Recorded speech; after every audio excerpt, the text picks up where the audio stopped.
everyone, this is Professor MH, or today we will discuss and today we'll continue with our topic that we started last time, receivable management. तो receivable management के बारे में हम लोग ने देखा था लास्ट टाइम, बेसिक इंट्रोडक्शन। एक बार और छोटा सा रिकैप कर लेते हैं। रिसीवेबल का मतलब होता है जिससे पैसा लेना बाकी है। तो यहाँ पे कंपनी पॉइंट ऑफ व्यू आपको सोचना है डेटर मतलब कस्टमर जिसको आपने उधारी पे माल दिया, उसको मैनेज करना है। मैनेज इन द सेंस आपको ऐसे प्लान्स एंड पॉलिसी प्रोसीजर बनाने पड़ेंगे जिससे कस्टमर जो है पैसा टाइम पे दे पाए। आई बात समझ में? That is called receivable management. तो आप ये रिसीवेबल मैनेजमेंट क्यों कर रहे हो?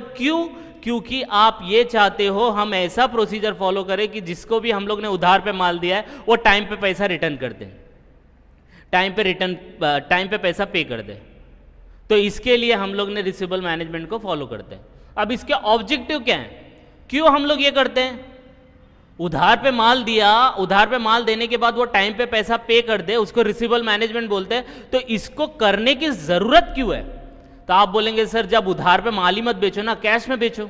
लेकिन ऐसा नहीं होता ना, आपको उधार पे भी माल कभी कभी बेचना पड़ सकता है और कैश में तो आप माल बेचते ही हो। तो इसका ऑब्जेक्टिव क्या है कि उधारी पे माल बेचा और फिर उसको मैनेज करने लगे। ये तो वही बात हो गई कि आपने बैल मुझे मार जैसा कि भाई आपको पता है कि पैसा नहीं आने वाला है या थोड़ा प्रॉब्लम होगा, तो आपने उधारी पे माल क्यों दिया?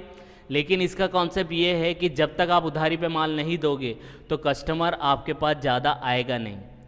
आई बात समझ में? हर टाइम कैश का लेन देन पॉसिबल नहीं होता है, कभी कभी उधार भी करना पड़ता है। तो इस सिचुएशन को कवर अप करने के लिए हम लोग ने रिसीवेबल मैनेजमेंट टॉपिक स्टार्ट किया है। अब वो रिसीवेबल मैनेजमेंट हम लोग क्यों करते हैं, उसका उद्देश्य क्या है, ऑब्जेक्टिव क्या है, दैट वी विल सी। तो पहला इसका उद्देश्य ये है कि पहले उधारी पे माल देना, फिर उससे ये एक्सपेक्ट करना कि वो टाइम पे कर सके। तो पहला ऑब्जेक्टिव इसका ये है कि ऑप्टिमाइज रिटर्न ऑन इन्वेस्टमेंट। अब बोलेंगे सर ये तो कुछ समझ में ही नहीं आ रही बात। सबसे पहला रिसीवेबल मैनेजमेंट समझा आपको? रिसीवेबल मैनेजमेंट का मतलब होता है कस्टमर को उधारी पे माल दिया और कस्टमर से एक्सपेक्ट करो कि वो टाइम पे पैसा भर दे, दैट इज रिसीवेबल मैनेजमेंट। तो इसका ऑब्जेक्टिव क्या है? To optimise return on investment. ध्यान से समझना, इन्वेस्टमेंट इन डेटर। तो आपने डेटर को, कस्टमर को समझो 1 लाख का माल उधारी पे बेचा। कितने का? 1 लाख का। अब 1 लाख तो आपका अटक गया कि नहीं अटक गया? इट इज़ ब्लॉक्ड, क्योंकि वो आपको 2 महीने में पैसा देगा। It is block. अगर समझो एग्जाम्पल के तौर पे आपने कुछ प्लानिंग नहीं किया, प्रोसीजर नहीं फॉलो किया, कोई पॉलिसीज नहीं बनाई और आपको पता नहीं चला और ये जैसे ही आपने सेल किया उसके बाद ये पैसा डूब गया, तो आपका ये 1 लाख रुपया भी गया, प्लस ये 1 लाख रुपया अगर डेटर को ना देते हुए कहीं और इन्वेस्टमेंट करते आप, तो आपको समझो 5% के हिसाब से है, तो 5% के हिसाब से अपॉर्चुनिटी कॉस्ट भी आपका लॉस हो जाएगा। तो रिसीवेबल मैनेजमेंट क्यों किया जाता है? रिसीवेबल मैनेजमेंट इसलिए किया जाता है कि आपने जो पैसे का चीज़ डेटर को दिया है वही पैसा अगर आप कहीं और इन्वेस्ट करते हैं, जो चीज़ आपने उधारी में दिया है वो उधार का जो माल है उसमें तो आपके पैसे लग गए ना, तो वो पैसा अगर आप कहीं और इन्वेस्ट करते तो आपको प्रॉफिट होता कि नहीं होता, रिटर्न मिलता कि नहीं मिलता? तो आपको ये देखना है, पहला ऑब्जेक्टिव रिसीवेबल मैनेजमेंट का ये कि ऑप्टिमाइज रिटर्न, कि भाई उधारी पे माल दूं अपना पैसा लगा के, कि यही पैसे को मैं कहीं और इन्वेस्ट करूं जिससे मुझे रिटर्न मिले। तो पहला जो ऑब्जेक्टिव है रिसीवेबल मैनेजमेंट का, ये रिटर्न को ऑन इन्वेस्टमेंट को ऑप्टिमाइज करता है कि भाई डेटर को उधार माल बेचना सही है या उतने ही पैसे का जो मैं उधारी पे माल दे रहा हूं उतने पैसे मैं कहीं और इन्वेस्ट करूं कि वो सही है। तो ये चीज़ डिसाइड करने के लिए, ये चीज़ ऑप्टिमाइज करने के लिए रिसीवेबल मैनेजमेंट किया जाता है, and that is the first objective. तो जब ये आप ऑप्टिमाइज कर लेते हो, सेकेंड आता है तो हम लोग ये डिसाइड कर सकते हैं कि भाई उसको क्रेडिट टर्म देना है कि नहीं देना है। आपको पता है, हाँ डिसाइड हो गया यार बाहर इन्वेस्टमेंट करने से अच्छा है डेटर को माल दो, 2 महीने में पैसा रिटर्न आ जाएगा, अपने को प्रॉफिट 25% हो रहा है। तो आप अपने कस्टमर को क्रेडिट टर्म कॉम्पिटिटिव दे सकते हो। भाई दूसरा जो कॉम्पिटिटर है वो आपको 3 महीने का उधार दे रहा है, सॉरी 1 महीने का उधार दे रहा है, चलो मैं आपको 2 महीने का उधार दूंगा। तो सामने वाला अगर 1 लाख की चीज़ खरीद रहा है ना तो 2 लाख का खरीदेगा। भाई मेरे को 2 महीने का टाइम मिल रहा है ना। आई बात समझ में? तो रिसीवेबल मैनेजमेंट आपको हेल्प करता है कि जो भी कस्टमर को क्रेडिट टर्म देना है 2 महीने का, 3 महीने का, वो दूसरे को देख के आप अपने हिसाब से कुछ अट्रैक्टिव क्रेडिट टर्म दे सकते हैं। मैं फिर से बताता हूँ, थोड़ा कॉन्फ्यूजन होगा इसके अंदर समझने के लिए, लेकिन मैं आपको एकदम सिंपल तरीके से बता रहा हूँ। फिर से बता देता हूँ, रिसीवेबल मैनेजमेंट क्या होता है कि आपने माल उधारी पे दिया, अब ऐसा कुछ प्लान प्रोसीजर करो कि वो पैसा अपने को रिटर्न कर दे।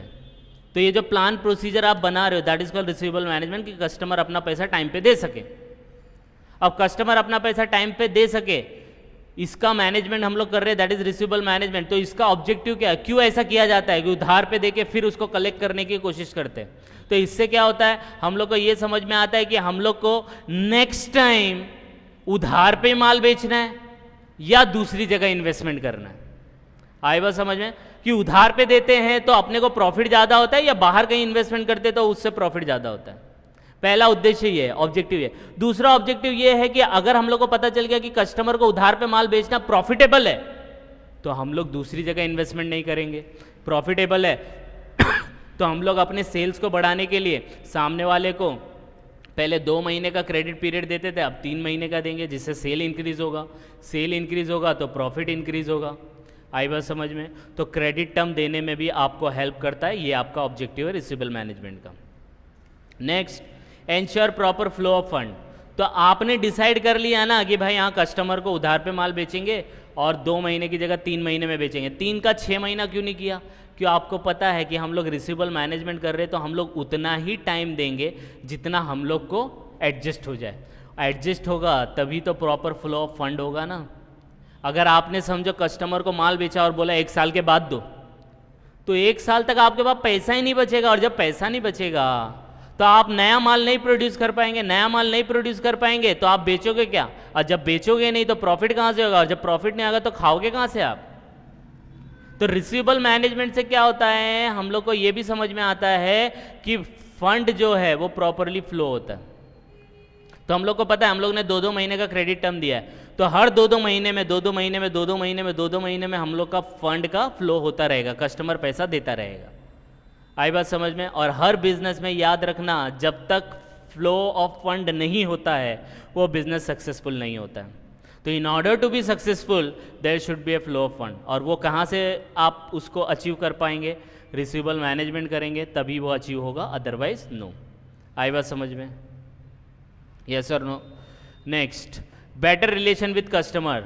जब आपने कस्टमर को उधार पे माल दिया, अच्छा टर्म दिया कि भाई तू 2 महीना यूज़ कर, 2.5 महीना यूज़ कर, उसके बाद पैसा दे, ठीक है, उससे प्रॉपर फ्लो ऑफ फंड भी हो रहा है, तो हम लोग और पैसा जनरेट कर रहे हैं। पैसा जनरेट होने के बाद और क्रेडिट टर्म अच्छा से दे रहे हैं और सेल कर रहे हैं, तो कस्टमर के साथ आपका रिलेशन अच्छा होगा कि नहीं होगा? तो अगर कस्टमर के साथ रिलेशन अच्छा बनाना है तो रिसीवेबल मैनेजमेंट करो, प्रॉपरली उनको उधार पे माल बेचो, प्रॉपर क्रेडिट टर्म दो। क्रेडिट टर्म देंगे तो वो पैसा आपको टाइम पे रिटर्न करेगा, और टाइम पे रिटर्न करेगा तो आपका फ्लो ऑफ फंड होगा, और जैसे ही फ्लो ऑफ फंड होगा आप वो पैसे को रोटेट कर पाओगे, नया माल बना पाओगे, नया माल बेच पाओगे, नए कस्टमर बना पाओगे। बेटर कस्टमर रिलेशन बनाना आसान होगा रिसीवेबल मैनेजमेंट से। और जब ये चीज़ें होंगी तो आपका मार्केट में नाम होगा, और नाम होगा तो आप लॉन्ग टर्म सर्वाइव कर पाओगे मार्केट में। आई बात समझ में?